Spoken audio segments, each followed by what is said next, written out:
Stanley was talking about, our parents moving from China, or not moving, like fleeing from China to Taiwan as children, and that fear. But somehow we've taken, as second generation, that anxiety that, what if everything falls apart and I need to make sure everything's okay, even though it might not necessarily be ours to own. Anyone else have anything that comes up for you? Yeah. Yeah. Hi, Sarah.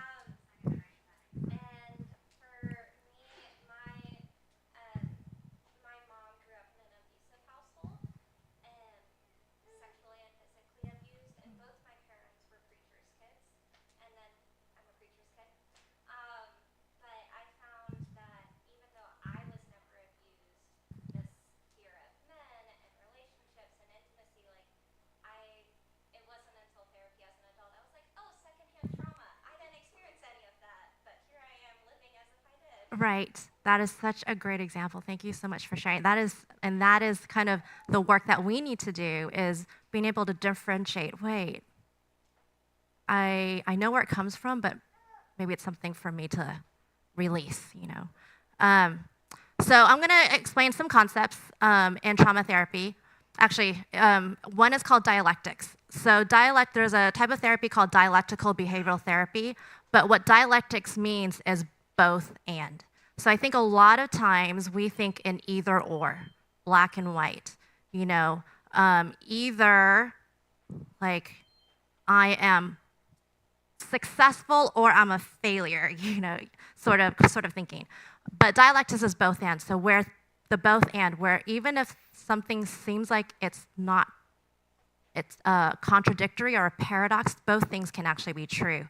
So for example, I could think, there are some things that I really am upset at my parents for. And there are many things that I love my parents for. So the both and. And so to grow in thinking in the both and, right? Not the either or. No one is perfect. We are not either. My kids can tell you this. So the both and. And another concept is a concept called pendulation. This is in trauma therapy. And pendulation is basically like a pendulum where we can go back and forth. So in trauma therapy, when I'm going with a client to something that was difficult in the past, I remind them that they're here with me right here and now. So the back and forth, even though we're going to the past. So that's why I do a lot of body work. Put your hands over your heart. Remember, you're here now with me. Going back and forth. But another thing is also joy and pain. Being able to pendulate between the good and the bad of my childhood. So those are some concepts to think about as we kind of move forward. Any questions about that? Any thoughts about that? Okay. Actually, let me just open it up in general. Does anyone have any questions overall? What we've gone through. Okay, next slide. Another big concept, especially in Chinese American families, I think in a lot of families, is the idea of filial piety. So what is filial piety? At its core, it's about treating our elders with honor and respect. That's how we show love to our elders, is by treating them with honor and respect. But culturally, this quote right here might be more in line with our understanding of filial piety. So as you read this quote, there are 3 degrees of filial piety. The highest is being a credit to our parents. The second is not disgracing them. And the third is simply being able to support them. This is a quote from Confucius. Raise your hands. How many of you feel light and happy when you read this quote? No. Okay. How many of you feel burdened and heavy when you read this quote? Yeah, the majority. Okay. Anyone want to share your thoughts or insights about this concept of filial piety, maybe even within your own family, as you read this? Yeah. Hi, my name's Tony. Hi, Tony. So for this one, I learned a while back is it feels highly transactional. Like they've born and raised us. They raised us in a home with food, shelter,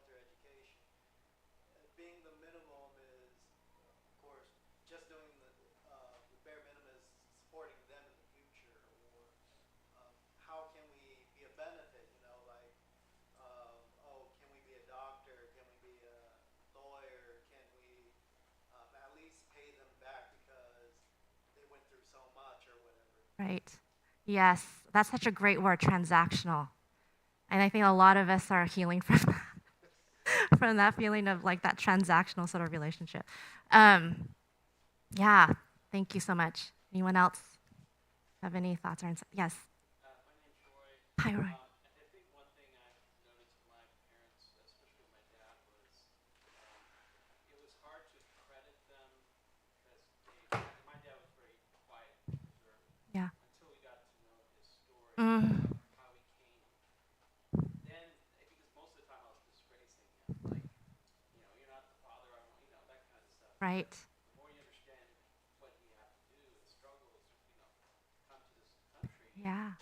the more you start crediting him for why you are where you're at. Yes.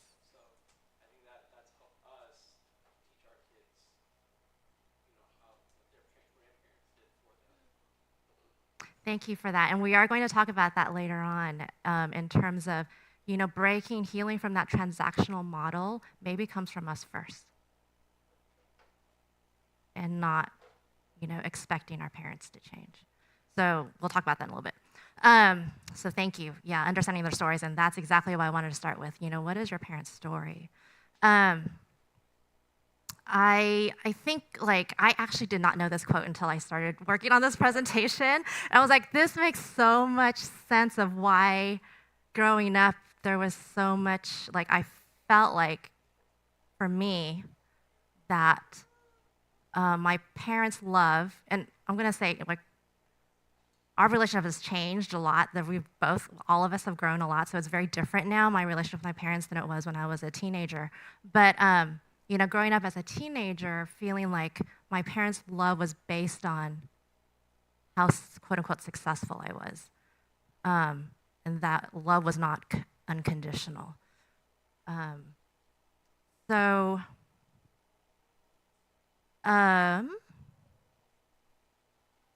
So some common actually no. Let me think this. Okay, yeah. So some common expectations within second generation, families around filial piety might be the idea of respect. What does it mean to respect your elders? You can't talk back. You need to always listen to them. Do what they say. Get the grades that they say you need to get. Go to the school they say you need to go to. All those things. And support, what does it mean to support them? And then also maybe around family roles. So one of the stories that really was impactful to me was when my daughter, my now college daughter, was 1 year old.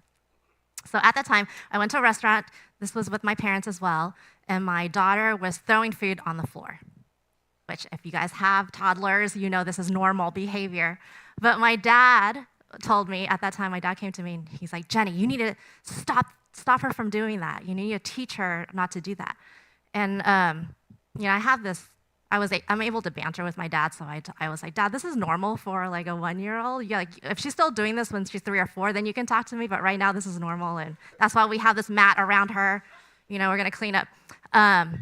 And then he said, well, because a parent's job is to make sure that they teach their children right from wrong. That's how you can help your child be successful, if you correct it when they're doing wrong so they know what to do right. And I think how that impacted me was I realized, oh, my dad did that. I was never praised or encouraged because he was really trying hard to be a good dad. Yeah, and I think at that point, I had a different understanding of why my dad did the things he did. It wasn't because he wasn't proud of me or things. It was because he felt like that's what needed to happen to be a good dad. So these narratives around family roles. What does it mean to be a good dad? What does it mean to be a good mom? Also, for those of us who are second generation, we are what's called third culture. Right? We're not fully one culture, not fully the other, but somewhere in between. And which means that there's a lot of warring in us. In American culture, it tends to be more individualistic. There tends to be more direct communication.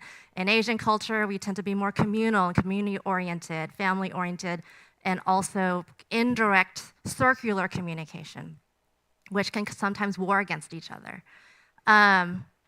You know, Another thing, elders have authority, which means grandparents ultimately have authority, but maybe in American families, the parents have the say with the kids, not the grandparents. Things like that. So thinking through common expectations. Next slide. So where Confucian culture ends and biblical parenting begins. Honoring, one of the 10 commandments, honor your mother and father. Honoring doesn't always mean agreeing, but it does mean treating family members with dignity and love, even amidst differences. I don't know if you guys struggle with this at all, but I know I do in our marriage. Stanley will probably laugh when I say this. I didn't write this down. But sometimes I feel like when we have different opinions, that means that he's saying I'm wrong. But that's not what it means. It's just a different opinion, and that's something that I've had to learn to grow in, right? That even if we have differences in opinion, it doesn't mean that we're saying one person is right, one person is wrong. But we can treat each other with dignity and love. So, talking about honor. Ephesians 6:1-4. I'm going to read, "Children, obey your parents in the Lord, for this is right. Honor your mother and father, which is the first commandment with a promise, so that it may go well with you and that you may enjoy long life on the earth. Fathers, do not exasperate your children. Instead, bring them up in the training and instruction of the Lord." And then Colossians 3:20-21. "Children, obey your parents in everything, for this pleases the Lord. Fathers, do not embitter your children, or they will become discouraged." So at the root of everything is, who is our ultimate authority? Everyone knows the answer. Jesus. Jesus is always the answer. Yes, it is Jesus and God. Is the ultimate authority. So the ultimate authority is God, training and instruction of the Lord in Ephesians 6.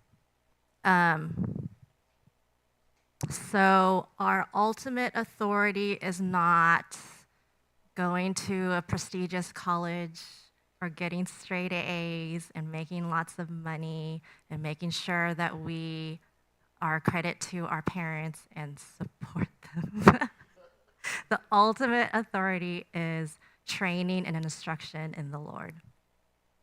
Not that those things are bad, right? It's just that's not the ultimate authority. And also, what is the danger of filial piety without the authority of God?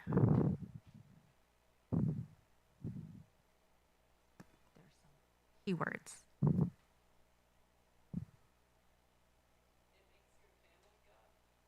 It makes your family? I mean, if you're treating your family as God. Oh yeah, idol. Your family becomes an idol, yeah. And our kids' success and how they reflect us becomes an idol. Yeah, that's a good point. Anything else?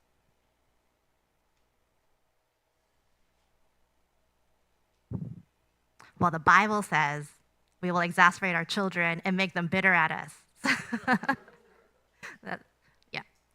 Okay. Any questions or thoughts on that? There's a lot of different versions, but what does exasperate in that context mean? Yeah, that's a good question. I don't know. Anyone have an answer? What does it mean to exasperate? Let me think through. I probably have lots of. I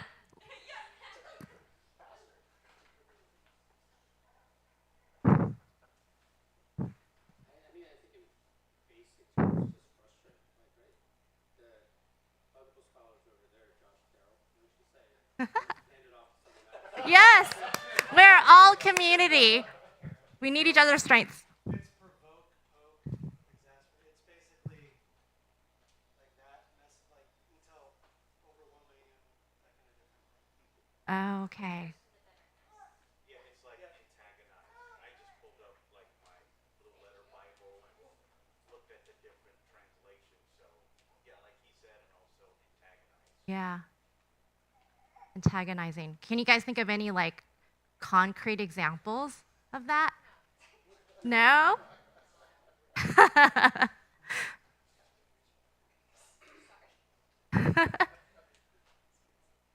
You know what? I have an example of this.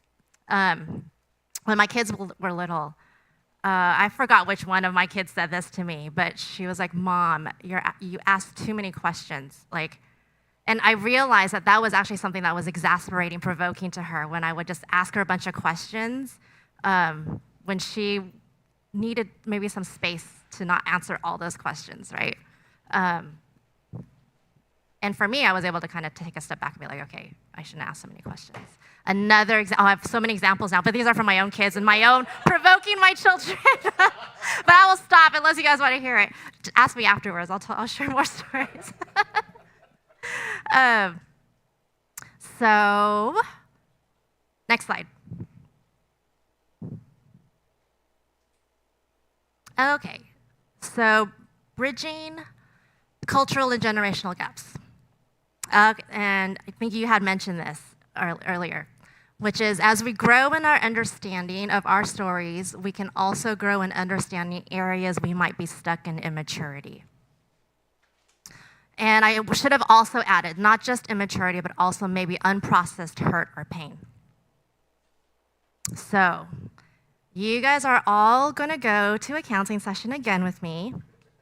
And we're going to use what is called the feelings wheel. If you guys have gone to therapy before, you know what the feelings wheel is. We're going to use the feelings wheel to gain a deeper understanding of areas that we might need to grow in.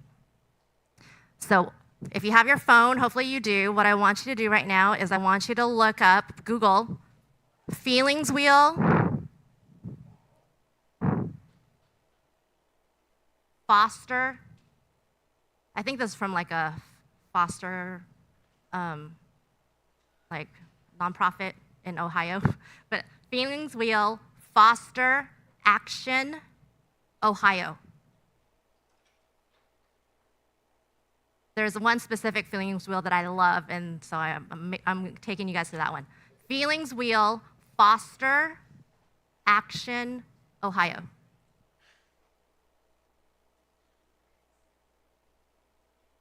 So I'll take you to a feelings wheel. That's the one that I use in my office. And it should have like faces in the middle, and then all these words on the outside. Okay, so that's the one I love. So what I want you to do right now is I want you to go back to the word that you wrote when I asked you in the beginning how you felt about your relationship with your parents and in-laws and caring for them.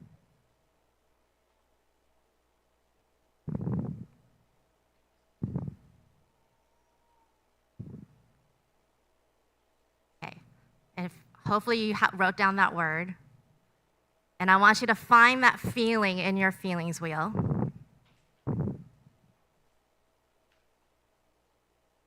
If you want to, you can start from the outer wheel, but eventually I want you to end up in the place in the middle with the faces. Find the word that fits most directly with that feeling.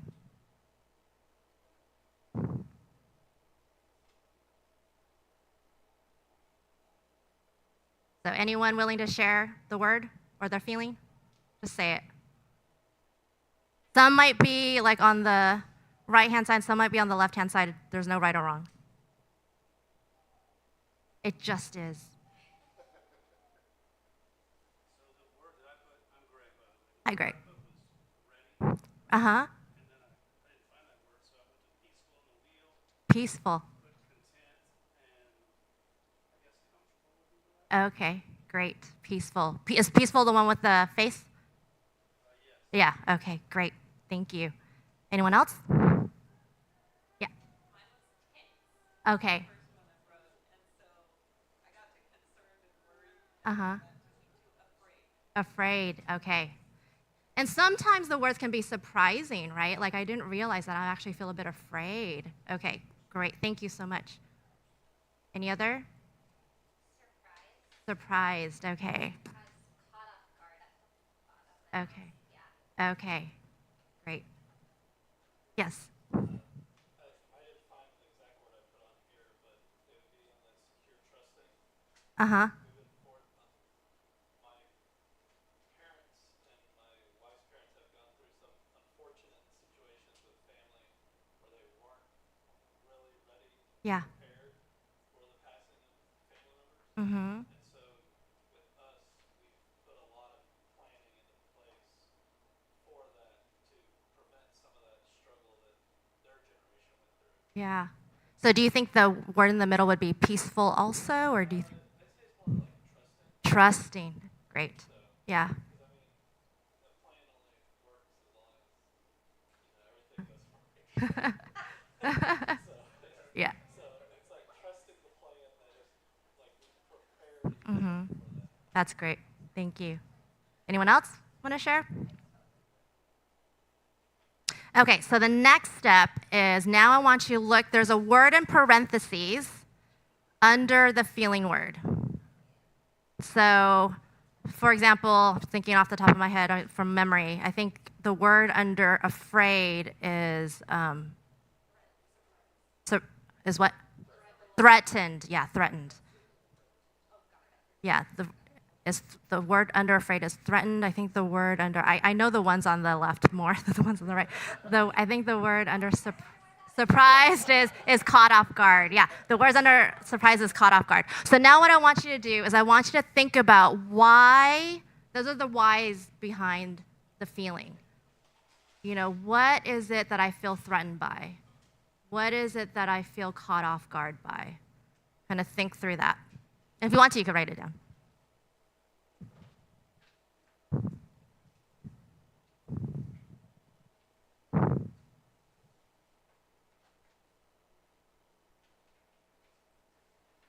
So as you're thinking about that, just a little peek into my brain.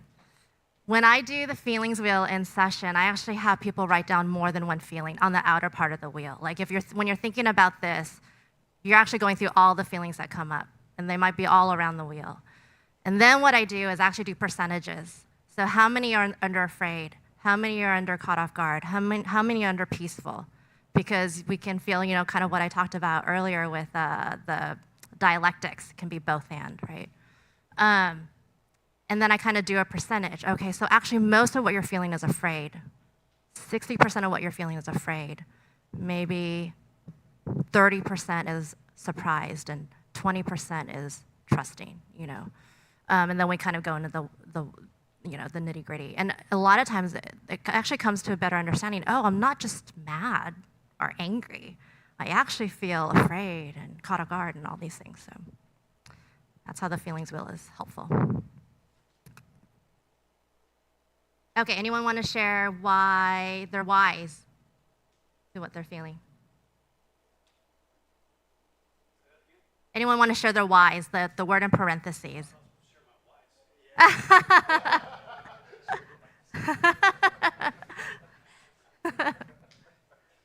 can see like afraid and threatened. Uh-huh. Yeah. And then the vulnerable part Yeah. is kind of click through the real stuff. As you're doing, yeah. Did anything come up for you about what you feel threatened by? If you're willing to share, you don't have to. No, it's fine. I've done a lot of work on Yeah. in this area on just feeling less than and shame. Susceptible to bullies when I was a little kid. Yeah. Yeah. Yeah. I'll come back to that. Yeah, you hit at something where it's not always about the here and now, but about something that actually happened in the past. Anyone else willing to share? Okay, then the last part of the wheel is looking at the outside, and on the outside you can see that the feeling words on the right, the words on outside parameter of that wheel is feelings when your needs are met, and then on the left, feelings when your needs are not met. So then the question is, what need do you have that is not being met if those feelings are more on the left-hand side? And then what needs are actually met? So the guy in the back, I think he said like he's prepared, right? So maybe the need is preparation and that has been met for him. So think about what needs have not been met if most of your words are on the left-hand side. What need do you have?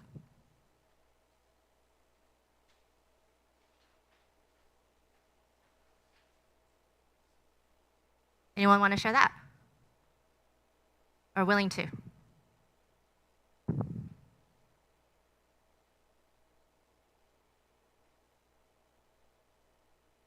for a long time I wanted to be certain. Certain. Yeah. Yeah. Certainty meant a thing that I could be safe. Yeah. You know? Yeah. So the need for things to be safe and certain. That's great. Thank you. Anyone else?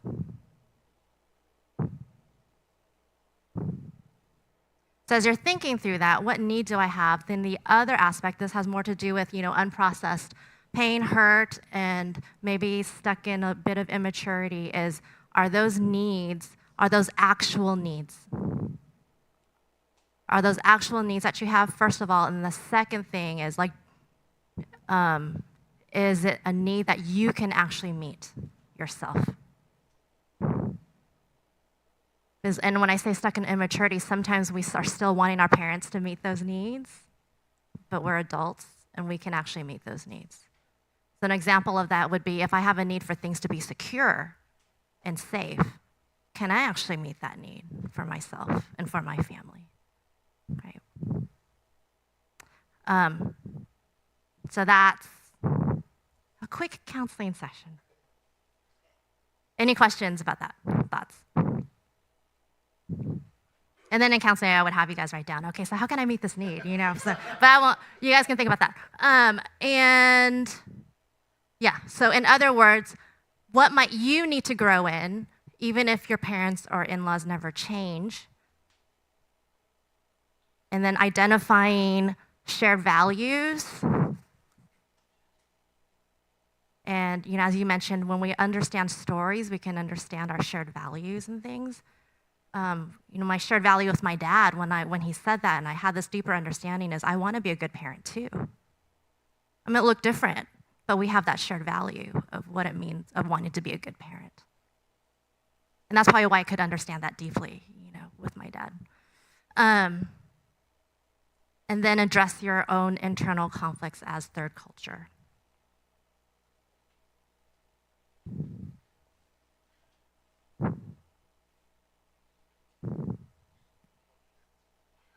Is that better? Or did you turn it off? Or should I turn it off?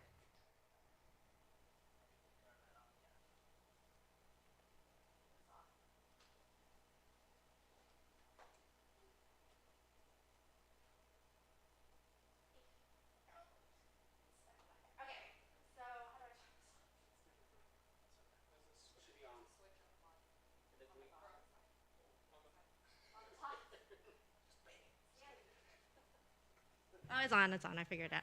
Okay, so next slide. Boundaries now, and then we're gonna finish up.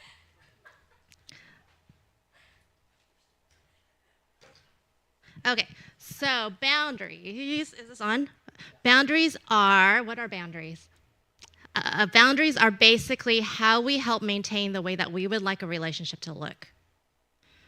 Boundaries are your actions, how you want to be treated, to protect your physical, emotional well-being. And echoing again, boundaries are to maintain a relationship, and they show that you don't want to cut off that relationship. What boundaries are not? Boundaries are not ways to control or manipulate someone else. Boundaries are not ultimatums. And boundaries are not expectations that others should change to fit your needs. So a boundary, very practically, is not saying, you're not allowed to do that. It is, if you do this, then I will this, right? So practical. It's not, don't yell at me, don't call me during work hours. Mom, stop commenting on my weight every time I see you. A boundary is something more like this. Mom, I love you, but I get scared when you yell. And because I love you and don't want to be scared by you, if you yell at me, I'm going to leave the room or hang up the phone. Or if you call me during work hours, I just want to let you know that I'm going to let it go to voicemail. I'll call you back after work hours. Or, Mom, if every time I see you, you're going to comment on my weight, I'm going to stop visiting for a while. So a boundary is an action that you take. It's not forcing someone to act or not act a certain way, because that is impossible. We cannot change other people. Some other practical things is a respectful tone, or if you can, a more lighthearted tone. Addressing their concerns using I statements. Know that it will not be magical and they're gonna respect your boundaries. Like the first time you bring it up, it will take consistency, and it's going to take you being okay with not feeling uncomfortable. So 2 things that I wrote down at the end were learn distress tolerance and emotional resiliency tools. And one thing that I tell I'm a LPC supervisor, which means I train our associates. So one thing I tell them all the time is that our job is not comfortable. We are constantly uncomfortable, but we learn how to be okay with being uncomfortable. So that is, kind of basically what it means to be emotionally resilient. It is something that you have to practice and learn and do. You're not going to feel comfortable the first time. It's going to feel very awkward, and your parents might be upset with you. But as you're consistent, you're going to learn to build that resiliency. And Jesus set boundaries. Because every time, he was constantly be going out on his own in the dark, in solitude. Mark 1:35. Early in the morning, while it was still dark, Jesus got up, left the house, went off to a solitary place where he prayed. Simon and his companions went to look for him. And when they found Jesus, they said, "Everyone is looking for you." And Jesus replied, "Let's go somewhere else to the nearby villages so I can preach there also." He actually went somewhere else. Jesus set boundaries. It's okay to set boundaries. And another very practical thing, as you think about, and I'm going to have you guys answer this, if you're willing to, is what are some boundaries that you might need to set? And so, Stanley and I have been married for 24 years. One of the boundaries that we learned was that our marriage came first, and our families of origin came second. So practically, Genesis 2:24 says, a man leaves his father and mother, holds fast to his wife, they become one flesh. Learn how to set boundaries together as a team if you're married, for your family. What is it? Set boundaries together as a team. Another thing that we set actually early on, and it was just something that we decided, but I think it was a good one, was that if something needed to be said to his family, he would do it. If something needed to be said to my family, I would do it. And for us, that worked really well. And a boundary that my mom set when we were first married, which I thought also is very wise, was she said, "Don't talk negatively about Stanley or his family to me. You will need to figure that on your own. You can talk to your friends but I don't want to think negatively of him or his family." So some very concrete, very tangible, practical kind of boundaries.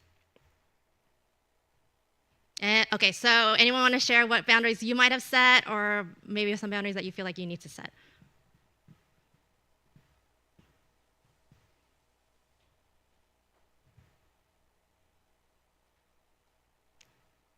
Okay.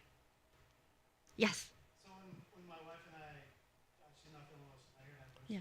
when we were first married, my mother-in-law was a lot, and we had to set some really hard boundaries with her demeaning my wife, and I would get mad jump in, and she had some experiences with that in the past too. Mm. So she would always take that as me threatening her. Yeah. And I thought I was protecting my wife. And then eventually, when we had kids, we had to almost, in a sad way, like leverage. Like you're not gonna be able to see your grandbaby if you're going to continue to demean my wife in front of her kids. Yeah. Kind of thing. So it's really hard. So I've had to reset those boundaries over the course of different years Mm. with different people. But yeah, my wife didn't know how to defend herself. Right. I was over the top, and so it was a very interesting dynamic. Yeah. Yeah. And like I think I'm so thankful that you shared, because that's such an example of how it's not comfortable, but it's needed to protect your kids and your family. Yeah. Um, your emotional, physical well-being. Yeah. Thank you for sharing. Anyone else? Yeah. Yeah. For me, it's like trying to establish those boundaries, but at the same time, I want to maintain connections with my parents. But it's like, okay, for me, I struggle with finding, okay, well, if I set my boundaries and my parents cross those boundaries a little more often than I'd like, Mm-hmm. I don't want to completely cut them out, but at the same time, I'm still learning on how to either maintain those firm boundaries or keep them in part of my life as part of the filial piety. Mm-hmm. I think so many people struggle with that. Like, it's not an easy process, especially in our culture, you know. How do we, because sometimes in those instances, it's more of how do I protect myself, knowing that they might say things that are hurtful or critical or, you know, all those things. And because I want to maintain that presence with them, how do I protect myself from not taking that personally? And I don't know if that's what you're talking about. That's just what came up for me. That yeah, yeah, kind of that both end also. Yes. I think it's important, like, my wife came from a fairly dysfunctional family. She would say that too. Mhm. I would say mine was more functional. It's just dysfunctional as anybody else's, but I would say more functional. And we had to come to a point in understanding that I couldn't solve her problems with our family. She had to do that on her own. So instead Yeah. of us going to marriage counseling to solve some things first, she had to solve some things about her own family. Right. So it's really, like Josh was saying, it's really disconcerting when your spouse's parents are disrespectful, but to a certain extent, you have to let them, you can support them, Mhm. but you can't make the decisions on their behalf. Right. Right. Yeah, that is such a great point too, and thank you for that, because it also is a segue to like Watershed Initiative, where we partnered with Loft City Church, where there are some things that need to be worked through in counseling.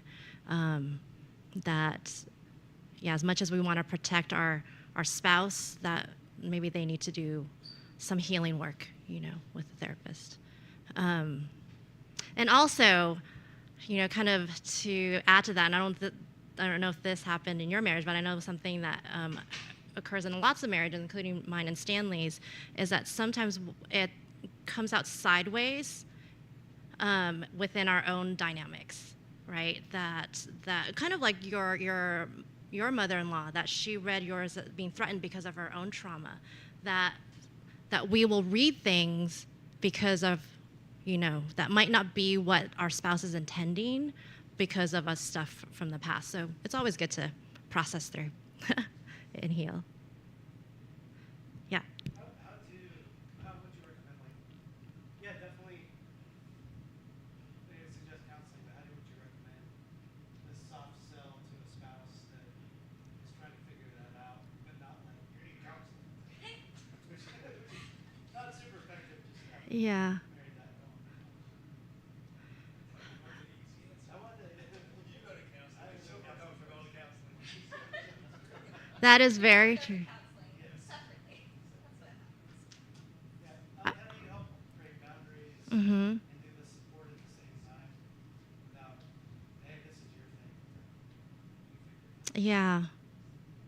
Um, no, I mean, I think in terms of, yeah, that's a really good question because, I mean, practically speaking, I don't know if there's a soft sell at all. Like, if there's a possible soft sell to, I think it'd be good for us to go to counseling. But I think what you said is actually probably good. Like, maybe saying, I think it would be good for us to go to counseling. Or if you're in counseling, a lot of times I do this a lot, let's bring your spouse in. We call it a collateral participant. So where someone comes into counseling to support the other person. So really it's about the other person, like helping the person in counseling, but the other person is there as support, kind of to maybe add some insight and things. But sometimes that might be helpful just for them to see that it's not scary, that really it's like a safe, I'm not scary, I'm really nice, I'm here to help you. But do you have an answer to that? Yeah, I'm putting you on the spot, like a soft sell. No, I think that's actually a good idea. Just because even though my wife's a counselor, I was terrified to go to counseling. It was just I remember like just going in and I was like just literally like shaking and waiting to go in, even though I knew that counselors were nice and loving and all that, but I think once I was in there, it was like, oh, this is a good space. So any way to kind of get them in as a part of it. Yeah. Because you tell someone to go to counseling, probably not going to get it. I will say I'm very thankful for Pastor Sam and Loft City Church and other churches like it who are very pro counseling, because I know like a lot of our church partnerships, they will talk about it on the pulpit, right, or up here on stage, and that is very much a soft sell. Like when a pastor says, I've gone to counseling, this is the work I've done. It's like, oh, yeah. So, good question. Yeah. I would say as a parent, if you're going to expect your kids to seek help, you got to demonstrate that, whatever form that takes. Yeah. Yeah. That is such a good point. Yeah. I mean, when we see teens, I see lots of teens, I always want to bring the family in at some point. What I always tell the teens is, I'm here to help you get every single teenager I see. When I ask them how would you want your relationship with your parents to change, all of them say, I want it to be closer. Even if the parents don't even see that, they say, I want it to be closer. I want them to just be able to understand me, just to be able to sit. Like, I might not do everything perfectly, but I just want that closeness, not always lecturing me and things like that. So, yeah, I totally agree with what you said. Even my second gen kids that are like, with first gen parents. Any other questions? I love this time where you guys are asking questions and anyone can answer. Any other questions or thoughts? Yeah. Yeah. I think for myself, I struggle with guilt in a lot of ways. Mm. Try to set boundaries. Yeah. I feel like my own parents, to them, I feel like I'm hurting them, and like I hurt their feelings, or sometimes they just don't. Like for me to enforce a boundary, I think they just don't understand that. Like, hey, you're hurting me, or you're hurting my feelings. Yeah. And so I get in this like cycle of guilt, which I still have residual guilt even to this day. Mm. Like how do you navigate? The feeling of, yeah, the feeling I of, don't know if it ever goes away. How your own words, but yeah, because then you also feel like they're getting older, so I feel like I'm not near them at the moment, so I feel guilty being here. mm-hmm. Because they're on the East Coast, so yeah. Yeah, my answer is not going to be one that is, I think that it's kind of like building that resiliency with the feeling of guilt or uncomfortableness or things that it might not ever go away. I think there are some things that we can do to understand, like self-compassion, understand why I'm making this decision, why I need to set this boundary with my parents. But like, I don't know if we can ever expect that guilt to completely go away. So my answer is not necessarily like a happy one, but it's more of like that guilt doesn't necessarily mean that what you're doing is wrong. So I think that might be something to the both and, you know, to hold on to. That guilt might be a reflexive emotion, and we think that it's because I'm doing something wrong, but it might not be because you're doing something wrong, right? Yeah. Also, we live in a shame culture, so guilt is a feeling that we kind of go to automatically. So that's something also to recognize that in our minds, we feel guilty because what we have been taught is that we always need to do what our parents want us to do. And so if we're not doing what our parents want us to do, then we're wrong. That's my core narrative. Stanley knows my core narrative is I'm always wrong. That's my core pain, is I'm always wrong, and that's where my mind goes to reflex, like automatically. But just because I feel that guilt doesn't mean that I'm doing something wrong. Yeah. I wish I could like heal that, you know, but yeah. I think you gave a good response. Yeah. How to understand it better. Yeah. Framing of the guilt. Yeah. And I didn't expect like. No, yeah, I know. Yeah, no, that's just a great question, and I think I feel it deeply, you know. So I'm like, I wish I could heal it for both of us. Yeah. Any other questions or comments, thoughts?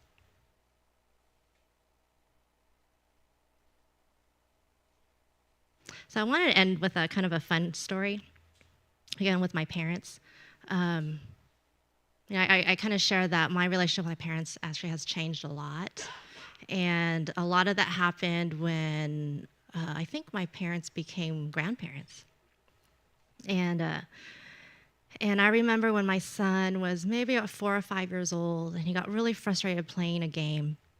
And my dad said to him, he said, "Evan, it's okay to be frustrated. You know, we all get frustrated sometimes, especially when, you know, what we want to do doesn't happen and doesn't happen the way we want. It's okay to be frustrated. Gong Gong," you know, he's Gong Gong. Gong Gong understands. And I was like, what in the world? You never said that to me. Like, if I was upset, I had to go in my closet and be upset. Like, what in the world is this?